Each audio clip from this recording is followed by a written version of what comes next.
जय श्री कृष्णा दोस्तों, welcome back to Vishu's world. So last video में मैंने आपको लक्ष्मी हॉलीडेज जो बस के बारे में वो रिव्यू दिया था और बोला था कि हम लोग इस बस से मनाली तक ट्रैवल करने वाले हैं।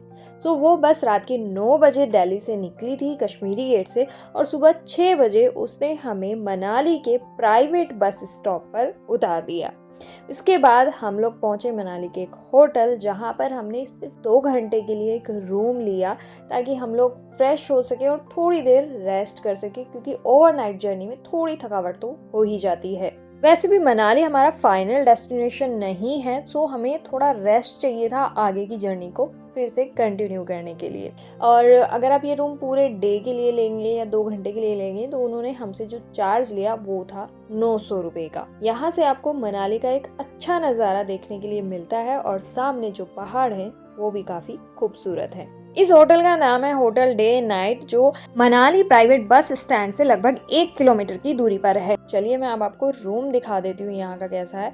जो यहाँ का वॉशरूम है वो काफ़ी नीट एंड क्लीन हमें मिला है। सारी जो बेसिक फैसिलिटीज़ हैं, गर्म पानी वगैरह, वो सब आपको यहाँ पर मिलता है।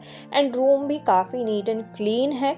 कोई वो हम ही लोगों ने थोड़ा सामान फैला दिया है, तो बाकी रूम अच्छा है। और ये जून एंड की वीडियो है, सो इसलिए हमें पंखे चलाने की ज़रूरत पड़ रही है। एंड बाहर का अगर बालकनी से व्यू दिखाऊं आपको तो उसे देखकर मुझे बहुत बुरा भी लगा और बहुत गुस्सा भी आया। रीज़न आप खुद ही देख लीजिए। लगता है कि कुछ लोग सिर्फ पहाड़ों में कचरा फैलाने ही आते हैं। इसके बाद लगभग 3 घंटे का रेस्ट करने के बाद नहा धोकर हम लोग निकले मनाली के मार्केट की तरफ, जहां से अब हमें एक बाइक हायर करनी है अपनी आगे की जर्नी को कंटिन्यू करने के लिए। बाइक, स्कूटी या टैक्सी, अगर आपको कुछ भी हायर करना है तो आपको यहाँ बहुत सारे ऑप्शन मिलते हैं। और हम पहुंचे मिस्ट्री माउंटेड एडवेंचर के नाम से ये शॉप है, जो कि अपोजिट साइड है सर्किट हाउस के। देन वहाँ से हमने एक बाइक हायर की। उसके लिए क्या क्या डिटेल चाहिए वो सफ़र में मैं आगे चलते हुए आपको बता दूंगी। लगभग 20 से 25 मिनट हम लोगों को इस चीज़ में लग गए। देन हमने 10:30 बजे के अराउंड जो है वो अपनी जर्नी स्टार्ट की है। व्यास नदी आप देख सकते हैं मनाली में। अभी इसमें कितना ही जल है, लेकिन जब ये रौद्र रूप लेती है मानसून में तो प्रचंड रूप होता है और तबाही मचा देती है। देन यहाँ से हमने अपना सफ़र स्टार्ट कर दिया है। हम लोगों का पहला जो पॉइंट है वो है अटल टनल, जो कि सर्किट हाउस के यहाँ से अराउंड 24 किलोमीटर है। अटल टनल तक जाने वाला रूट वही है जिससे आप सोलांग वैली जाते हैं।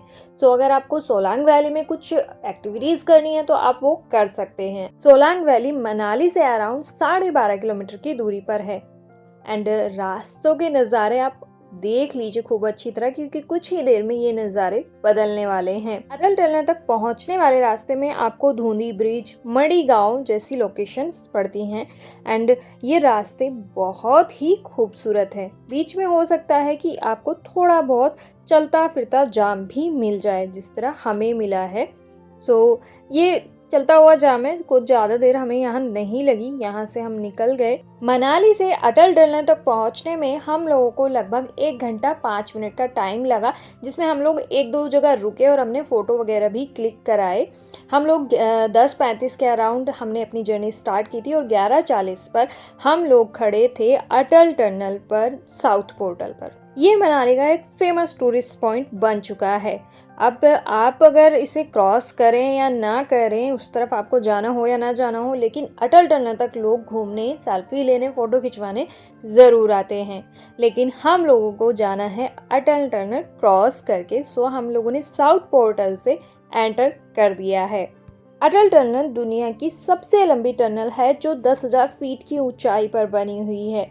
इस टनल की लंबाई लगभग 9 किलोमीटर की है, जो मनाली से केलोंग को जोड़ती है। पहले जब आप रोहतांग पास से होते हुए केलोंग जाते थे तो ये दूरी 116 किलोमीटर की थी, बट इस टनल के बन जाने से ये दूरी सिर्फ 70 किलोमीटर की रह गई है और आपके 4 से 5 घंटे भी बच गए। एंड दूसरी बात, रोहतांग पास सर्दियों में बंद हो जाता था, बट अब इस टनल के बन जाने से पूरे साल ये रास्ता खुला रहता है। और लीजिए, टनल क्रॉस होने के बाद हम पहुंच चुके हैं नॉर्थ पोर्टल पर। और जैसा कि मैंने आपसे कहा था कि उन नज़ारों को अच्छे से देख लीजिएगा, क्योंकि इस तरफ नज़ारे बदलने वाले हैं। आप जब अटल टनल से बाहर आएंगे तो नज़ारे सच में बदल जाते हैं। इन नज़ारों को देखते हुए चलिए बात कर लेते हैं कि आप मनाली से बाइक कैसे रेंट पर ले सकते हैं। हम लोगों ने जहां से बाइक रेंट पर ली है उन्होंने हमारे से 1200 रुपये पर डे का रेंट लिया है, 3000 रुपये सिक्योरिटी जमा कराई है एंड जो आपका ड्राइविंग लाइसेंस वगैरह होता है उसकी वो फ़ोटो क्लिक करते हैं। ये जगह पूरी तरह खूबसूरत लैंडस्केप से भरी हुई है। मनाली में जहाँ पहाड़ों पर ऊंचे ऊंचे देवदार के पेड़ थे, यहाँ सिर्फ हल्की फुल्की ग्रीनरी है, क्योंकि अब आप एंटर कर चुके हैं लाहौल वैली में। एक ऐसी खूबसूरत वैली जो 6 महीने बर्फ की चादर ओढ़ लेती है और 6 महीने इस तरह आपको हरी भरी दिखाई देती है। और ये जो सामने आपको वाटरफॉल दिखाई दे रहा है, ये है सीसू वाटरफॉल, जो आप मेन हाईवे से जाते हुए ही देख सकते हैं। बट अगर आपको जाकर उसे पास से देखना है तो आप वहां जाकर भी उसे देख सकते हैं। लाहौल वैली में एक छोटा सा गांव है सीसू, उसी गांव के नाम पर ही इस वाटरफॉल का नाम भी है। एंड यहाँ पर आपको एक बड़े से ग्राउंड में बहुत सारे फूड ट्रक, फूड स्टॉल्स दिखाई देंगे। आप चाहें तो यहाँ लंच कर सकते हैं। हम लोग भी यहाँ अपने लंच के लिए रुके हैं। बड़ी सी पार्किंग भी है यहाँ पर। एंड यहाँ जो नदी बहती है उसका नाम है चंद्रावली, जिसे क्रॉस करने के लिए जिप लाइन का यूज किया जाता है, जैसे कि आप वीडियो में देख भी रहे हैं। एंड जब सर्दियों में यहाँ पर बर्फ ही बर्फ हो जाती है तो जिप लाइन के थ्रू आप उस तरफ जाते हैं। वहाँ पर बहुत सारी स्नो एक्टिविटी होती है। बट हाँ, वाटरफॉल तक जाने का रास्ता उस टाइम पर बंद हो जाता है और ये वाटरफॉल भी उस टाइम पर जम जाता है। एंड ये है सीसू लेक, जिसमें आप बोटिंग वगैरह कर सकते हैं। एंड देखिए अभी लेक और वाटरफॉल दोनों एक ही फ्रेम में दिखाई दे रहे हैं। हम लोगों ने ये जो है मेन रोड से ही देखी थी। बहुत ज़्यादा धूप थी तो लेक के पास जाने का मन नहीं कर रहा था, तो हम लोगों ने जो है ऊपर मेन रोड से ही इसको देखा। अगर आपको सीसू की फुल डिटेल वीडियो देखनी है एंड यहाँ पर आप क्या क्या एक्सप्लोर कर सकते हैं, तो उसके लिए मैंने अलग से एक वीडियो बनाई है जिसमें आप विंटर और समर दोनों को देख सकते हैं कि विंटर, इवन समर का तो आप अभी भी देख ही रहे हैं कि कैसा दिखाई देता है। विंटर का आप उस वीडियो में देख सकते हैं। वीडियो का लिंक आपको डिस्क्रिप्शन बॉक्स में मिल जाएगा। अभी हम शुरू करते हैं अपना आगे का सफ़र, क्योंकि अभी हम सीसू में भी नहीं रुकने वाले। पहाड़ों के सफ़र को बाइक या स्कूटी से करने का एक बेनिफिट ये बहुत अच्छा है कि आपको जो लैंडस्केप, जो व्यू आपको अच्छा लगे, जैसे कि सामने आप देखिए बर्फ़ वाले पहाड़ दिखाई दे रहे हैं, तो जहां आपको अच्छा लगे आप वहां रुकिए, फ़ोटो क्लिक कराइए, सिनेमैटिक वीडियोस बनाइए। जैसे आपका मन करे वैसे आप फ़ोटो वगैरह क्लिक करा सकते हैं। बहुत ही मज़ेदार चीज़ होती है ये। मनाली में आपको बड़े बड़े पेड़ दिखाई दे रहे थे पहाड़ों पर, बट इस तरफ के जो पहाड़ हैं अभी ग्रीनरी है एंड उसके पीछे के जो पहाड़ देखेंगे आप वो बिल्कुल रफ एंड टफ वाले हैं। तो ये देखिए नज़ारा एकदम चेंज हो गया। जब बर्फ़ यहाँ पर पड़ती है ना तो बहुत ही खूबसूरत व्यू ये होता है जो अभी ग्रीनरी में आपको दिखाई दे रहा है। पहाड़ों का सफ़र वाकई में बहुत ही खूबसूरत होता है। कब क्या नज़ारा देखने को मिल जाए पता ही नहीं चलता। सामने एक वाटरफॉल है जो ग्लेशियर के पिघलने से बना है। ये नज़ारे ऐसे होते हैं कि जो आपको बिना रुके आगे बढ़ने ही नहीं देते, लेकिन जितने ये खूबसूरत हैं उतने ही डेंजरस भी हैं। तो हो सके तो मॉनसून में पहाड़ों से थोड़ी दूरी बनाए रखिएगा। यहाँ पर एक ये इको कैंप करके कैंप साइट है, सो अगर आपको कैंपिंग का एक्सपीरियंस करना है तो आप यहाँ पर स्टे कर सकते हैं। बात हम नज़ारों की कर रहे थे, सो ये इतने खूबसूरत हैं कि आप इन्हें आँखों में कितना भी भर लीजिए पर आपका मन भरेगा नहीं इन्हें देख देख कर। हर किसी का सपना होता है कि वो अपने हम सफ़र या अपने दोस्त के साथ एक बार इस तरह की रोड ट्रिप पर ज़रूर जाए, क्योंकि ये वो यादें हैं जो एक बार के सफ़र में करने पर भी आपको ज़िंदगी भर याद रहेंगी। और ये वो समय है जो कभी लौट कर वापस नहीं आएगा। सीसू से लगभग 22 से 23 किलोमीटर आगे आने के बाद आता है टैंडी ब्रिज। यहाँ हमने किसी से पूछा कि केलोंग कितनी दूर है, तो उन्होंने हमें बताया कि सिर्फ 5 किलोमीटर। एंड यहाँ आपको ढाबे वगैरह मिल जाते हैं खाने पीने के लिए एंड रोड साइड काफ़ी पार्किंग वगैरह भी है, तो आप आराम से पार्क कर सकते हैं। उसके बाद सामने आया ये बोर्ड जिस पर लिखा था कि केलोंग अभी 9 किलोमीटर बाकी है। दोस्तों के साथ घूमना एक थेरेपी का काम करता है, जिसमें हम अपने उस पल को, उस आज को खुलकर जीते हैं। ना आने वाले कल की चिंता और ना बीते हुए कल का अफसोस। बस जो भी है, जैसा भी है, बस वो पल है।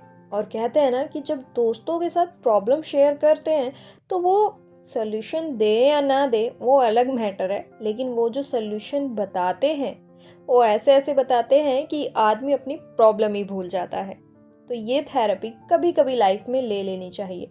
सो थोड़ा सा टाइम और थोड़े से पैसे बचाकर साल में कम से कम एक बार तो ये थेरेपी लेने के लिए अपने दोस्तों के साथ निकल जाया करो। वैसे तो हम लोगों ने प्लान किया था कि हम लोग सीधा आज जिस्पा में जाकर जो है स्टे करेंगे, बट केलोंग और जिस्पा के बीच में ये एक होटल है जिसका नाम है माउंट पैराडाइज एंड इसकी लोकेशन बहुत ही अच्छी है। सो आज का स्टे हमारा यहीं पर रहने वाला है। चलिए अब आपको मैं होटल दिखाती हूँ कि कैसा है। ये सामने पूरा रिसेप्शन एरिया है एंड जो आगे वाला एरिया है वो पूरा इनका डाइनिंग एरिया है जहाँ पर बैठकर आप अपना फूड एंजॉय कर सकते हैं। अब आती है रूम की बारी। तो रूम हम लोगों ने लिया है जो वो मैं आपको दिखाती हूँ। नीट एंड क्लीन हमें रूम मिला है, वॉशरूम वगैरह सब कुछ नीट एंड क्लीन है एंड जो आपको फैसिलिटीज़ मिल रही हैं वो सारी जो बेसिक फैसिलिटीज़ होती हैं वो सारी आपको इस होटल में मिल जाती हैं। इस होटल में भी हम लोगों ने जो रूम बुक किया है वो बालकनी वाला रूम है एंड अगर बालकनी से मैं आपको नज़ारा दिखाऊं कि कैसा रहने वाला है तो वो कुछ ऐसा होगा कि ऊपर खुला नीला आसमान, नीचे बड़े ऊंचे ऊंचे पहाड़ों पर ग्रीनरी और वहीं उसी के बीच से आता हुआ एक वाटरफॉल।